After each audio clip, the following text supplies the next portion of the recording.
Hello. Hello. हाँ जी। Hello सतसाई भाई साहब। सतसाई बहन जी। जमशेदपुर से बोल रहे हैं भाई साहब, मिलन दास से। जी बहन बोली। जी बहुत दिन से हम आपको कॉल लगा रहे थे भाई साहब, आपका नहीं लग रहा था। जी बताइए। आपका वीडियो देखे और मन में सोचे कि फोन लगाए, सकता है लग तो परमात्मा की कृपा हुई, लग गई। कोई बात नहीं भाई साहब जी। मैं तो ये 2020 में नाम दीक्षा 4 अप्रैल को ली थी। जी। तो ऑनलाइन ही दीक्षा ली थी। जी।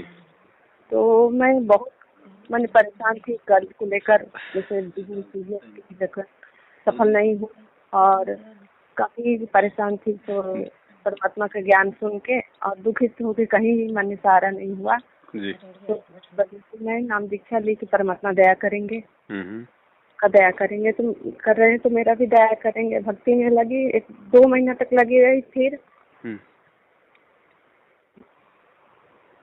कि मेरा बेटा, जैसे कि मेरे घर में कोई नाम दीक्षा नहीं लिया है और यहाँ पे मेरे परिवार में हम फोन से वीडियो देख के और ज्ञान को, जैसे नास्तर समझ जी का ये देखे, भविष्यवाणी देखे, फिर वीडियो देखे जी। तो फिर हम नाम दीक्षा दिए। और मेरा बेटा बहुत मांस मछली खाने वाला है, वो लोग मानता नहीं है। अचानक मैंने मेरा गुरुजी को गाली देना, गुरुजी को गाली रखना, तोड़ देता है, मार देता है, मंत्र काट चबा देता है। इस वजह से फिर हम, और जब भी भक्ति में अखंड होने का पहले ना, जैसे हम सपना में देखते हैं कि एक काला रंग के कुतिया है और मेरे को काटने दौड़ती है।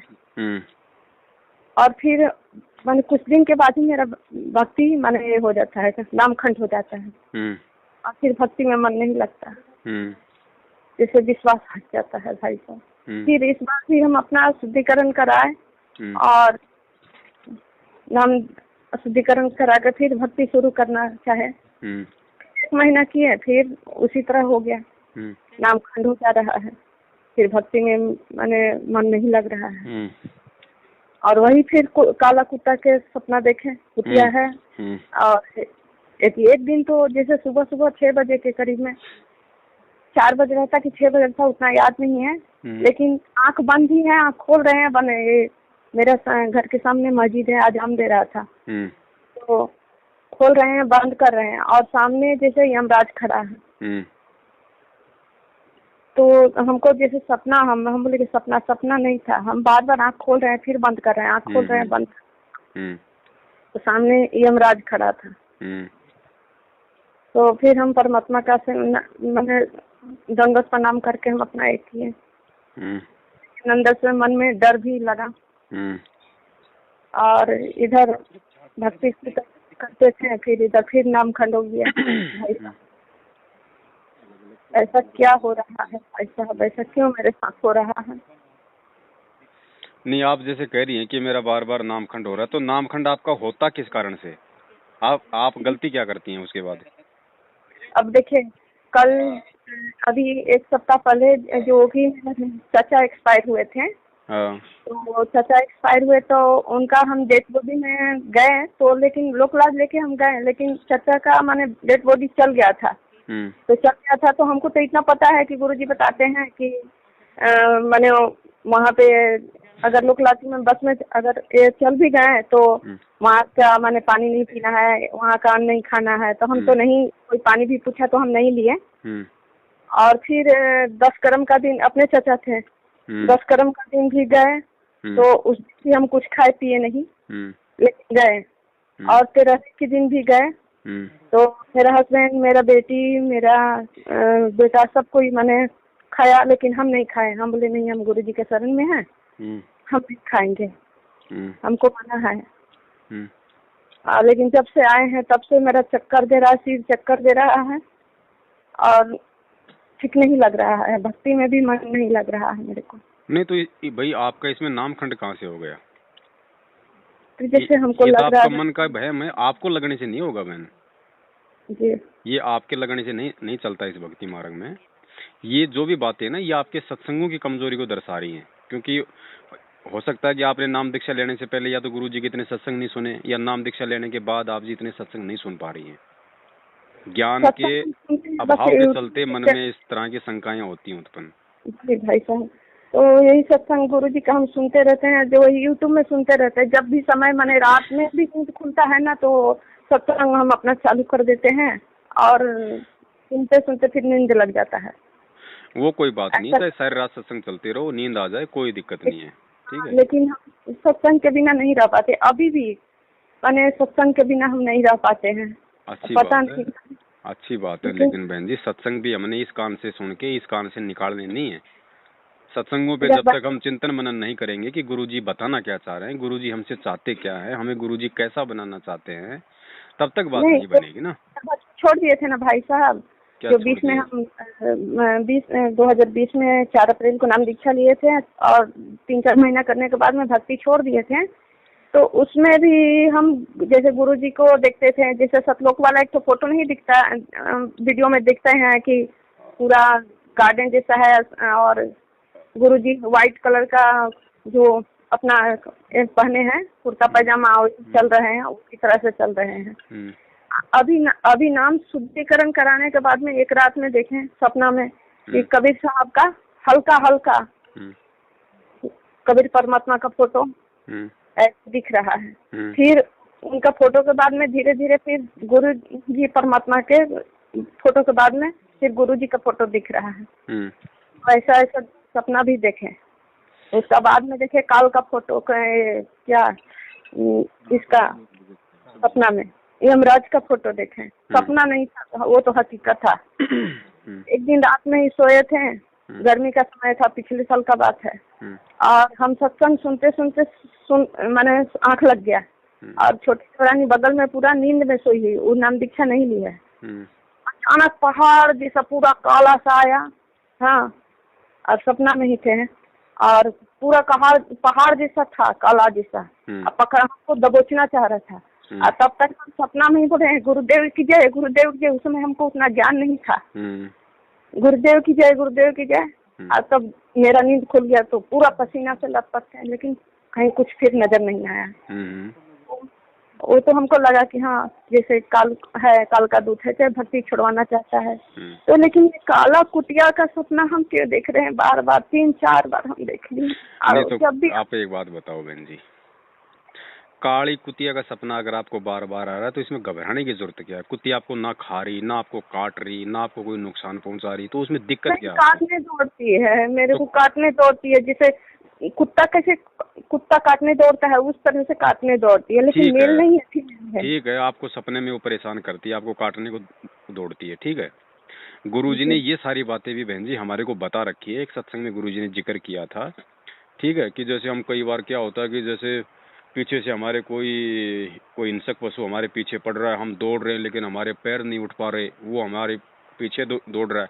तो इसका मकसद मतलब इन सब का मतलब ये नहीं होता कि हमारा कोई नाम खंड है या हमसे कोई गलती हो गई है। देखो गुरुजी ने जो मर्यादा बताई है उनमें अगर आपने कोई त्रुटि की है तो आपकी मर्यादा खंडित हुई है, लेकिन उसका मतलब भी ये नहीं कि वो काली कुतिया का सपना आपको खाली इसीलिए आ रहा है, ऐसा भी नहीं है।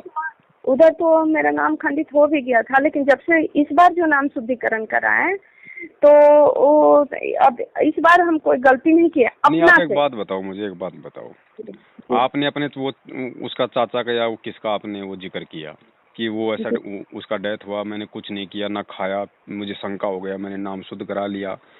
बहन जी, नाम पे शक करना भी एक तरीके से मतलब परमात्मा से दूर होना है। इस बार हम नाम शुद्धिकरण करण कराए, जैसे कि चाचा का डेथ हुआ था ना, अभी तो कल ही 13वीं था, तो अभी हम इस बार नाम शुद्धिकरण कराए। लेकिन अभी तुरंत आपका वीडियो देखें तो हम सोचे कि भाई साहब को फोन लगाएं, तो लग गया। इतना दिन से कोशिश कर रहे थे लेकिन नहीं लगता था, लेकिन आज लग गया, तो परमात्मा की दया हुई। लेकिन हमको जैसे लग रहा है ना कि जैसे हम चाचा का ये श्राद्ध में चले गए तो कहीं ऐसा तो नहीं मेरा नाम खंड तो नहीं हुआ। नहीं, वो चाचा का तो आपने बता दिया ना, जब आपने कोई गलती की नहीं तो आपका नाम खंड होगा ही नहीं। अगर आप कोई बात छुपा रही हैं तो बात अलग है, वो तो आपको पता होना चाहिए। नहीं नहीं तो भैया, नहीं छुपा रही है, और जो आप बातें बता रही है उस हिसाब से तो आपने कोई मर्यादा तोड़ी नहीं परमात्मा की। 10 करम के दिन क्या हुआ था, हम कुछ खाए पिए नहीं थे, हम जानबूझ के गलती नहीं किए हैं। देखो बहन, आपके चाचा रहते कहाँ ये बताओ पहले मुझे आप। जमशेदपुर में। और आप कहाँ रहते हो?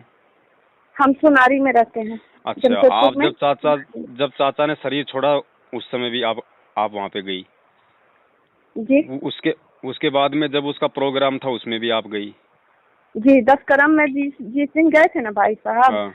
उस दिन क्या हुआ ना कि हमको वहाँ जाने के बाद में मेरे को लेटिंग जैसा लगा, तो हम गए वहाँ पर बाथरूम में गए। तो हम ऐसे सोचते सोचते ना, क्या हुआ कि हाथ मुंह धोया जाता है ना, फ्रेश होने के बाद में तो हाथ मुंह धोया जाता है, वही हाथ मुंह जैसे धोए ना, मुंह में हम गलती से मैंने पानी ले लिया उनका घर का, लेकिन हम पिए नहीं थे। अरे ऐसा कुछ नहीं होता बहन जी, अगर आपको मुंह धोना है और आपने उस घर का पानी मुंह में ले लिया तो उससे नामकरण थोड़ी हो जाएगा। जी, और कुछ हम नहीं किए हैं भाई तो ये साहब। बहन जी ये मन के वहम होते हैं, ये इनको निकालो, ये गुरुजी के सत्संगों से निकलेंगे। ये आप अच्छे भक्तों की संगति करो, मैनेजमेंट वालों के संपर्क में हो, आप उनसे बाहर निकलो। आप पहले आप परमात्मा से प्रार्थना करो कि परमात्मा आप दया करो, इस दासी को थोड़ा सा आपके सत्संग जो मतलब समझने की थोड़ी सी मतलब सद्बुद्धि बख्शो, है ना। और जो भी कोई समस्या हो बहन जी किसी भी प्रकार की छोटी मोटी, तो परमात्मा को मतलब दंडोत करके मालिक से उसका समाधान मांगा करो। फिर परमात्मा चाहे किसी को भी निमित्त बनाएगा, चाहे वो किसी भगत से बात करवाएगा, चाहे कोई मतलब सत्संग आपके सामने ले आएगा ऐसा जो आपकी शंका का समाधान उससे हो जाए।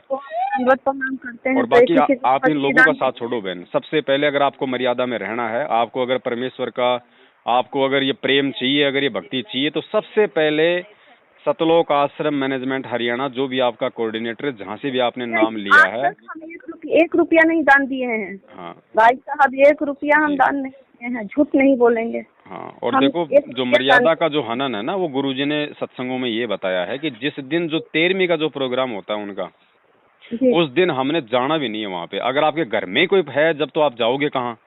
लेकिन अगर आपकी कोई रिश्तेदारी में है या कोई दूर है, तो उस दिन उस प्रोग्राम में नहीं जाना आपने। खाना तो बहुत दूर की बात है, जाना भी नहीं है। हम तो शादीशुदा है ना, तो रिश्तेदारी में ना मेरा चाचा हुए हैं। नहीं जाना भाई, चाचा आपका दूर है, आपके मतलब परिवार में थोड़ी हो गया, जहाँ पे आप रहती हो मतलब वहीं पे थोड़ी रहता आपका चाचा जी। हाँ, तो नहीं जाना वहाँ पे, चाहे अपना मतलब दादा मर जाए, चाहे अगर वो दूर रह रहा हमारे से 10-20 150 किलोमीटर दूर है और हम दूर हैं, तो हमने उस 13वीं के प्रोग्राम में नहीं जाना उस दिन। अब आपको अगर नहीं मालूम था इस बात का तो भी कोई दिक्कत नहीं है, क्योंकि नहीं मालूम होता तो परमात्मा उसको माफ करते हैं, उसका भी नामकरण नहीं होता। मालूम था तो फिर ये आपकी जानबूझ के की गई आपकी गलती है ये। इसके लिए बहन जी कोई बात नहीं। देखो, जब गुरुजी ने कह दिया कि हमने उस दिन वहां जाना है नहीं, तो चाहे आप खाओ चाहे ना खाओ, दोनों बात बहन जी सेम है। परमेश्वर का वचन है, उनका आदेश है कि नहीं जाना, और वो अगर वो लक्ष्मण रेखा यदि हम तोड़ेंगे तो फिर चाहे खाओ चाहे ना खाओ, हमने मर्यादा तो मालिक की हमने तोड़ी दी, तो परमात्मा तो नाराज होगा ही। जाहिर सी बात है, वही उनका जो पंजा है वो अपना मतलब साइड में कर लेता है। उसके बाद जो आपका पहले का सिस्टम होता है वही आपका मिलता है। अब उसका तरीका ये नहीं है फिर कि आप नामदान केंद्र पे जाके नाम से वो नहीं होता उसका तरीका। नहीं, अगर गुरुजी आश्रम में हैं जब, तो आप गुरुजी के सामने जाओ, फिर गुरुजी जो कहीं वो करो।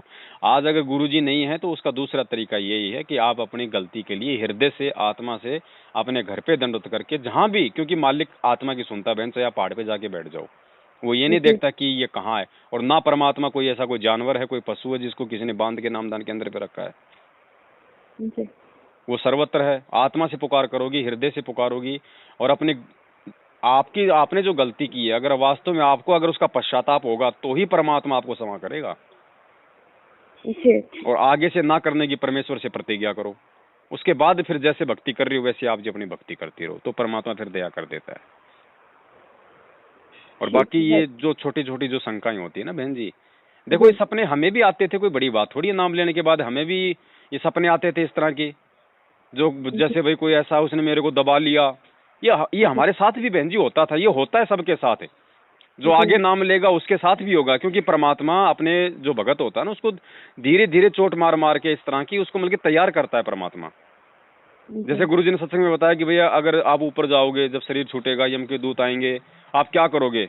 हाय माँ हाय बापू ये मत करना, जो मंत्र मिला है उस मंत्र का जाप करना, नहीं तो जय बंदी छोड़ की जय गुरुजी ये करना है। इन दो के अलावा तीसरा काम नहीं करना। तो उसकी रिहर्सल परमात्मा आपसे यही करवाएगा, चाहे वो हकीकत में आपके साथ कोई घटना घटे, चाहे वो स्वप्न के माध्यम से हो, क्योंकि परमेश्वर आपको आगामी समय के लिए, शरीर छूटने के बाद आपके साथ में जो घटनाएं घटेंगी उनके लिए परमात्मा आपको पहले से वो अभ्यास करवाएगा। तो आप इन चीजों को ये मत सोचो कि मेरा नाम खंड होगा। अरे आपको परमात्मा उस समय के लिए तैयार कर रहा भाई। जी भाई, है कि नहीं? तो इन चीजों से हमें घबराना नहीं है, गुरुजी के सत्संगों से हमें समझ में आएगा। और गुरुजी के जो मतलब सत्संग होते हैं ना, सत्संग हमारे मन के खालीपन को दूर करते हैं, ध्यान रखना। जैसे कई बार होता है ना, हम गुरुजी के सत्संग नहीं सुन पाते या टाइम पे आरती मंत्र नहीं कर पाते, तो मन में ऐसा मतलब उथल पुथल सी रहती है थोड़ी सी जी। तो उस चीज का यही तरीका है कि हम दोबारा हम परमात्मा से दंडवत करके समय याचना करें, और हम टाइम निकाल के हम परमात्मा के सत्संग अगर उस समय नहीं सुन पाए तो हम 1 घंटे बाद में सुन लें, रात को सोते समय सुन लें। और मेरा घर में भाई साहब मेरा सिवा कोई नहीं मानता, सब मेरा गुरुजी को मजाक उड़ाते हैं, हमको अच्छा नहीं लगता। देखो गुरुजी का कोई मजाक नहीं उड़ता है, कोई अगर मजाक उड़ा रहा तो उनको उड़ाने दो। ना गुरुजी पे कोई गाली काम करती, ना गुरुजी पे कोई मार काट काम करती, ना गुरुजी को कोई अच्छा बुरा कर दे वो उस पर काम करता है। ये लोग गाली देते हैं, हमको बहुत खराब लगता है। बहन जी देने दो, आपका परमात्मा को जीव थोड़ी आपकी तरह जो उस पे गालियों का असर होगा। आप उन्हें परमात्मा मानते हो ना। अरे जब एक पत्थर के ऊपर गालियों का असर नहीं होता तो परमात्मा पे होगा क्या? नहीं। तो उनको बोलने दो, उनके कर्म फूटेंगे, पाप का घड़ा भरेगा, तभी तो उनके सामने उनके पाप कर्म आएंगे, और पाप कर्म आएंगे तो दुख आएंगे, और फिर दुख आएंगे तो फिर वो भगवान को याद करेंगे। वो उन लोगों को अपने शरण में लेने का तरीका परमात्मा का, उनको अपना काम करने दो। हमें मालिक की मर्यादाओं में चलना है, हमने कुछ नहीं कहना उनको। भगत का काम होता है सुनना, सहन करना, संघर्ष करना, शांति से, प्रेम से। वो अपने लिए कर रहे हैं, आप उनको कुछ मत बोलो। आप अगर उनको बोल रहे हो तो इसका मतलब कहीं ना कहीं हमारे को ज्ञान की कमी है। गुरुजी को तो पूरी दुनिया गाली निकालती है, भगवान को इस काल के लोक में कौन इज्जत को, भाई उसको कभी इज्जत मिली है क्या? 650 साल पहले आए, उसको इज्जत मिली? आज आया जेल में बैठा, उसको इज्जत मिल रही है? ये काल का लोग है और वो है परमात्मा। तो झूठ का सत्य का तो बहन जी 36 का आंकड़ा है। तो हमने ज्ञान को आधार बनाना पड़ेगा बहन जी, और छोटी छोटी बातों के लिए शंका नहीं करनी हमने। और तरीका, अगर कोई गलती हो भी जाती है जाने अनजाने में, क्योंकि हम जीव हैं, भगवान नहीं है, गलती भी हमसे ही होगी। मालिक को पता है इस बात का कि ये दुनिया से हटके मारा गया बच्चा एक बार इस पे सही तरीके से नहीं चल सकता। अब बच्चा होता है महीने का, 2 महीने का, 3 महीने का, ये थोड़ी कि वो एक बार उठ गया तो फिर वो मतलब दौड़ लगा देता है। गिरता भी है, उसके खून भी आ जाता है, उसके घुटने भी टूटते हैं, लेकिन वो गिरते गिरते तो संभलता है। तो ऐसे ही बहन जी हम इस भक्ति मार्ग पे हैं। तो कोई भी बात हो, जब तक हमारे गुरु जी जेल में हैं तब तक हम गुरु को अपने पास में समझें, अपने घर पे समझें। मालिक अंतर्यामी है। आप संध्या आरती करती हो ना रोज, अंतर्यामी एक तू आत्म के आधार। तो अंतर्यामी कौन होता है? जो 24 घंटे जो हमारी निगरानी करता है वो होता है अंतर्यामी। तो मालिक हमें देख रहा, भले हम उसको ना देख पा रहे हो। तो परमात्मा का हमारी हर हरकत के ऊपर नजर है। तो हम परमात्मा को अपने पास में समझें, गलतियां करने से हम बचें, और कोई गलती हो भी जाती है जाने अनजाने में तो मालिक से तो समायाचना करेंगे, और किससे करेंगे? बीच में कोई एजेंट नहीं बनाना हमने कि मेरी प्रार्थना लगा दो मेरे गुरुजी के पास। जब से आपका वीडियो देख रहे हैं हम कभी फोन हम करते हैं, वहाँ आना ही हमें को क्या आज तक दान दिए हैं, हम जित नहीं बोलेंगे। वो तो देना ही नहीं ना उनको, वो तो अधिकारी ही नहीं लेने के, वो तो देना ही नहीं हमने, वरना और हम ज्यादा नुकसान में जाएंगे। और ये ऐसा कुछ नहीं बहन जी, सत्संग मालिक के सुनो, हिम्मत मिलेगी, क्योंकि सत्संग से आत्म बल मिलता है, पावर मिलती है, आंतरिक पावर मिलती है, क्योंकि ये आत्मा की खुराक है। और अच्छे भक्तों की संगत में रहो। और छोटे मोटे अगर दुख परेशानी आती हैं तो ये मत समझो कि ये नामखंड हो गया, ये समझो कि भगवान जानबूझ के मेरी परीक्षा ले रहा है। अब गुरुजी ने बताया कि कुम्हार कोई मटके का दुश्मन थोड़ी होता, उसके चोट मारता है तब, लेकिन वो चोट क्यों मारता उसके? वो अंदर हाथ भी रखता, ऊपर चोट मारता, वो उसको पका रहा है। टीचर स्कूल में बच्चे को पीटता है तो वो उसका दुश्मन थोड़ी है बहन जी, वो उसके भविष्य के लिए करता है ना ऐसा। तो परमात्मा हमें तैयार भी तो करेंगे, आगे पता नहीं हमारे कर्म की कैसे कैसे मतलब की चोट लगनी है, तो उसके लिए परमात्मा हमारे को पहले से तैयार करता है बहन जी। ना तो इसमें कोई हमारे को घबराना नहीं है, बस इसमें ज्ञान ही है, क्योंकि ज्ञान भक्ति की नींव है बहन। जब तक ज्ञान आधार नहीं होगा, नींव मजबूत नहीं होगी, मकान ऊपर नहीं बनता, भक्ति आगे नहीं चलती। तो सत्संग गुरु जी के सुनो, तो सत्संगों को समझने का भी प्रयास करो, और मालिक से प्रार्थना करो कि परमात्मा दासी को सद्बुद्धि दो कि मैं आपके सत्संगों के मर्म को समझूं। तो फिर हमें हिम्मत मिलेगी बहन जी। और फिर आगे धीरे धीरे फिर हमारे अंदर उदृढ़ता आती चली जाएगी। और अच्छे भक्तों का संग करो, अच्छे भक्तों का संग करोगे तो अच्छी संगति मिलेगी, कोई अच्छी चीज आपको मतलब पॉजिटिव चीज मिलेगी सुनने को। और एक कदर गुरु जी का आदेश आ गया 4 तारीख पे जाना, और धक्के खाने जाओगे, घुटने तोड़ने, क्या मतलब है? आप कोई अगर आपको ये कहे ना कि भाई गुरु जी का आदेश आ गया, हमने 4 तारीख पे जाना है, तो भैया मैंने तो अभी नाम लिया, तुम तो 7 साल से वहां धक्के खा रहे हो, तुमने कौन सा तीर मार लिया वहां तारीखों पे जाके? तुमने निकाल दिया क्या गुरु जी को? हमें अपनी भक्ति करने दो, अपना काम धंधा करने दो, बस इससे ज्यादा कुछ नहीं। फालतू में हमारे को परेशान मत किया करो। साफ बोलो बहन जी, आपको भगवान चाहिए था, भगवान आपको मिल गया। सत्संग गुरु जी का है, नाम गुरु जी का है, भक्ति गुरु जी की, मर्यादा गुरु जी की, पार गुरु जी करेगा। फिर हमने दूसरों की चापलूसी क्यों करनी भाई?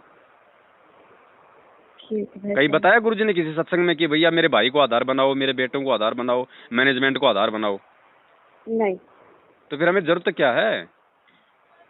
कोई जरूरत नहीं बहन जी। ये तो नाम ले लिया, नाम ना भी लेती और अगर आप संकल्प भी कर लेती तो भी परमात्मा तो साथ में है अपनी आत्मा के। जी, पहले आप कभी नहीं देखते थे और हमको उतना ये समझ ही नहीं था, इसलिए हम मैंने ऑनलाइन दीक्षा लिए, लेकिन अब हमको समझ में आ गया है। अब जो भी हमको दीक्षा मिल गई, कोई बात नहीं बहन जी, नाम गलत नहीं है, नाम देने का जो तरीका है वो गलत है, क्योंकि वो गुरु आदेश के खिलाफ है। हमने नाम को गलत नहीं बताया, ना नाम गलत है, इनको आदेश नहीं है, जिस कारण से ये लोग गलत हैं। तो इनका दिया हुआ नाम तब तक काम नहीं करेगा जब तक, या तो जैसे हमारे को सच्चाई का पता नहीं है, तो परमात्मा क्या करता है बहन जी, अपनी तरफ से लाभ देता है कि भाई मेरी इस आत्मा को जो है सच्चाई का नहीं पता, तो परमात्मा चाहता है कि ये भक्ति से ये जुड़ा रहे, ये लगा रहे, तो परमेश्वर कुछ अपने कोटे से लाभ देता है। लेकिन जब आपको सच्चाई का पता चल जाए उसके बाद अगर आप गलती करोगे तो परमात्मा फिर अपनी तरफ से नहीं देगा, और नाम का आपको कुछ मिलेगा नहीं, क्योंकि नाम उस मालिक के आदेश से नहीं है ना। तो कोई दिक्कत नहीं, नाम परमात्मा का है, मर्यादा में रहोगी तो परमेश्वर अपनी आत्मा को संभालता है। बाकी आगे से सत भक्तों की संगति करो और अपने अंदर हमेशा एक मतलब की पॉजिटिविटी लेके आओ, नेगेटिव विचार बाहर निकाल दो। अगर भगवान ने आपका हाथ पकड़ा है तो आपको डुबोने के लिए नहीं पकड़ा, ध्यान रखना। ये 8 अरब की जनसंख्या में से आपको क्यों पकड़ा? आपको पकड़ा है तो आपको परमात्मा पार भी करेगा, आपको संभाले भीगा। लेकिन हमने भी तो सत्संग सुन के थोड़ा सा संभल के चलना पड़ेगा ना। अब गुरुजी क्या करेगा? गुरुजी ऐसा तो है नहीं कि जो बिल्कुल ही जो जमीन में टेक के जो घुटने बैठ गया भाई उसको उठाएगा। जो आदमी 2 कदम चलेगा उसी को तो धक्का मारेगा, है ना। तो थोड़ी हिम्मत रखो इन छोटी छोटी बातों को लेके ना। इस तरीके से हमने हताश और निराश नहीं होना है। अभी तो कुतिया का सपना, कल को जमल की भैंस का सपना आएगा, फिर क्या होगा, है ना। तो हिम्मत करो, ऐसा कुछ नहीं है। ऐसा कुछ होता है बार बार, अगर सपना ऐसा आता है तो परमेश्वर के आगे रहो, आप परमात्मा के आगे रहो कि परमात्मा दासी पे दया करो, मालिक मेरी औकात नहीं ये सब सहन करने की, मालिक दया करो, मेरे से कोई त्रुटि होगी परमात्मा, मैं आपसे क्षमा याचना करती हूँ। तो परमात्मा तो अंतर्यामी है ना, वो तो आपके भाव देख रहा है ना बहन अंदर से। जी हाँ। तो मालिक उन चीजों को हटा देगा। समर्थ से बड़ा कौन है? जी नहीं, उनसे बड़ा कोई नहीं। बस, तो कोई बड़ी बात नहीं। बाकी ये सपने बहन जी हमें भी आते थे, ऐसी बात नहीं। कुत्ते हमारे पीछे भी दौड़ते थे सपने में, है ना। लेकिन ये फिर धीरे धीरे क्या होना, ये परमात्मा थोड़ा सा भगत का मतलब हिम्मत बनाता है। बाकी कोई बाड़ बाका नहीं कर पाएगा, चाहे हाथी पीछे भगो चाहे शेर पीछे भगो। ऐसे बहुत सपने आते थे बहन जी दास को, ऐसा पता नहीं कोई हिंसक जानवर पीछे भग रहा, जैसे वो काटने को हुआ तुरंत परमात्मा मतलब किसी भी बहाने से दास की आंख खोल देते थे। तो ऐसा कुछ नहीं बहन जी, हिम्मत रखो, मालिक साथ में है। ये काल क्या करता है, हमारे अंदर नाजायज जो है शंकाएं पैदा करता है कि ये चिंता में ज्यादा डूबे रहें और इस भक्ति की तरफ इनका ध्यान थोड़ा जाए कम। ये काल की जो है मतलब ये सूक्ष्म चाल होती है, क्योंकि वो भी तो मन रूप में हमारे शरीर में बैठा हुआ ना, वो भी तो पूरी तोड़ने की कोशिश करेगा ना। युद्ध तो परमात्मा और काल के बीच चल रहा है ना। परमात्मा का एजेंट उसका सत्संग है, काल के एजेंट ये आपके आंखों के सामने खड़े। ठीक है साहब। तो हिम्मत रखो, संभल के रखो, ऐसा कुछ नहीं है। मर्यादा जिस दिन आपकी टूटेगी ना, और अगर आप सही हो, और जिस दिन आपसे कोई जानबूझ के गलती हो गई, देखो अनजाने में तो गुरुजी कहते हैं चाहे आपने मतलब की शराब पी ली हो, कोई दिक्कत नहीं है, आगे से ध्यान रखो, कोई नाम शुद्धिकरण की जरूरत नहीं। जानबूझ के करोगे तो उसके बाद आपके अंदर ऑटोमेटिक हलचल शुरू हो जाएगी, कंपन शुरू हो जाएगा, आपके मन नहीं लगेगा आपका कहीं भी, क्योंकि ये वो भक्ति है। जानबूझ के अगर आप गलती करोगे तो फिर उसका भी तरीका परमात्मा ने ये बताया, भाई अगर मालिक है जब तो मालिक के आगे जाके प्रार्थना करो, नहीं है तो गलती की समय याचना करके फिर भक्ति शुरू करो, 1-2 दिन में फिर वैसा ही माहौल हो जाता है। ठीक है भाई साहब। है ना, यही तरीका। बाकी बार बार भी नहीं करनी गलती, क्योंकि एक ही ऑपरेशन पे बार बार अगर कोई टाके लगवाएगा सक्सेस नहीं होता। ठीक है भाई साहब। है ना, तो ये ध्यान रखना बहन। ठीक है बहन। सत साहिब, जय बंदी छोड़ के।